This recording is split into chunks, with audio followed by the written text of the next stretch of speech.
Hai guys, ketemu dengan saya lagi Retno di English Corner Belajar Bahasa Inggris Mudah. Kali ini kita akan belajar topik yang baru, yaitu past tense. Apa sih past tense? Yuk kita ikuti videonya. So, past tense itu adalah tenses yang kita gunakan untuk menceritakan sesuatu yang sudah lewat. Yang sudah lewat ya, dan tidak ada hubungannya lagi dengan saat ini. Jadi misalnya tadi pagi aku sarapan. Kemarin aku ketemu dengan ibu guruku. Jadi semua yang sudah lewat. So, untuk membuatnya kita mesti tahu apakah kalimat kita menggunakan kata kerja atau tidak. Itu dulu ya, karena rumusnya akan berbeda.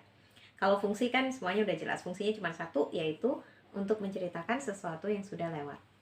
Pertama, saya akan bahas yang menggunakan kata kerja ya. Jadi, rumusnya adalah subject, verb to.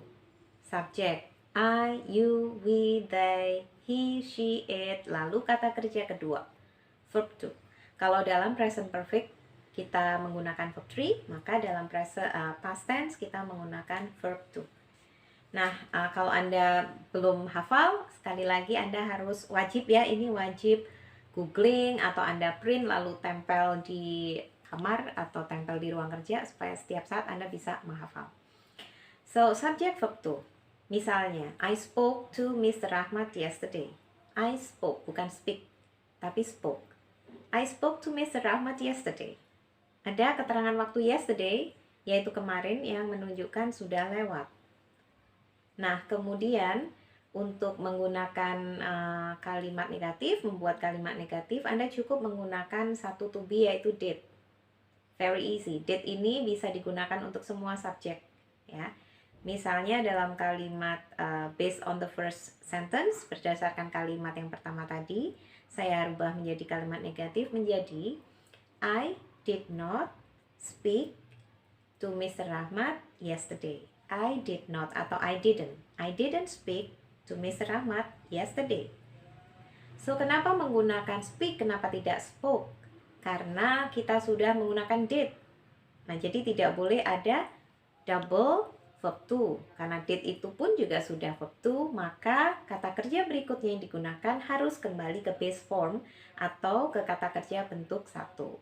I didn't speak to Mr. Rahmat yesterday.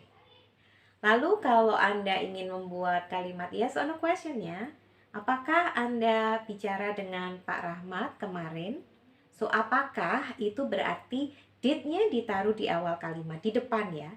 Did you, I-nya berubah menjadi you, karena nggak make sense kalau Anda nanya ke diri sendiri kan. So, did you speak to Mr. Rahmat yesterday? Did you speak to Mr. Rahmat yesterday? Kalau ya, berarti yes I did or no I didn't.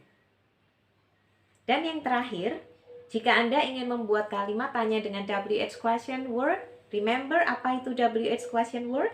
Yaitu kata tanya yang diawali dengan W dan H. Misalnya ada what, ada when, ada where, ada why, ada how, ada which one, ada whose, ada whom, dan kawan-kawan.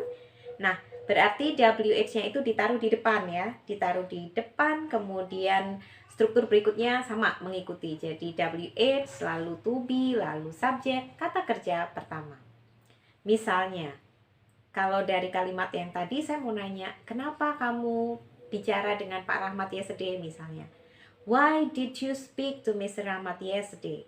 Why did you speak to Mr. Rahmat yesterday? Jawabannya saya bisa bilang because I wanted to know where he lived. Kemudian yang berikutnya adalah rumus past tense yang tidak menggunakan kata kerja. Jadi kalau tidak menggunakan kata kerja, kita cukup menggunakan was atau were sebagai to be. Jadi tidak menggunakan did ya, tidak menggunakan did, tidak menggunakan verb to, karena memang tidak ada kata kerja dalam kalimat kita kali ini.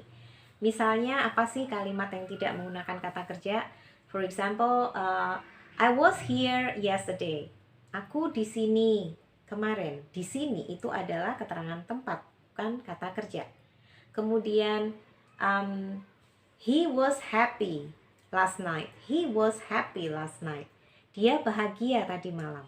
Bahagia itu adalah kata sifat, ya, bukan kata kerja.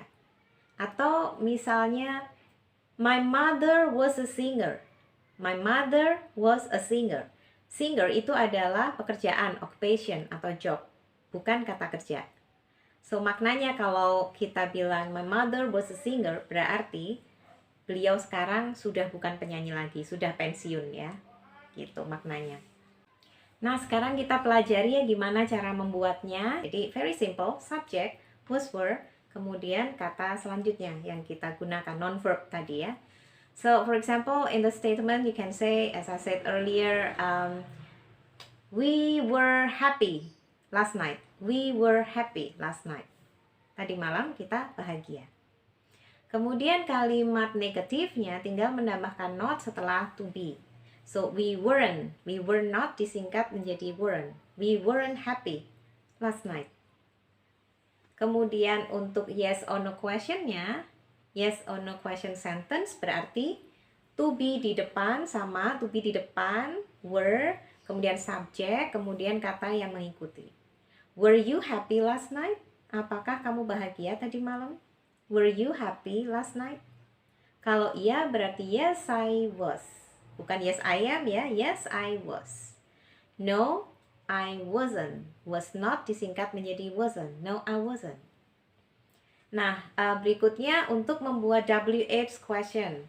Misalnya Anda mau menggunakan, ini saya rubah bikin kalimat yang baru, bukan berdasarkan kalimat yang tadi. Jadi misalnya where. Where itu adalah di mana. Kita mau nanya, tadi malam kamu kemana? Gitu. Atau kamu ada di mana tadi malam? So, where were you last night? Where were you last night? Where itu di mana? Were itu adalah to be yang sesuai karena kita menggunakan subjek you, ya. Kemudian subjeknya, where were you last night? Di mana kamu tadi malam? Jawabannya bisa, I was in my room. Aku ada di kamarku. I was in my room. Nah, itulah bagaimana kita menggunakan past tense dalam daily context, dalam kehidupan sehari-hari. Coba Anda praktekkan ya satu-satu bagaimana menggunakan kata kerja. Ingat kata kerja kedua yang dipakai. Kemudian bagaimana menggunakan rumus yang non-verb. Thank you for learning. Thank you for watching this video. I hope it will be useful for you. Have a nice day. Bye-bye.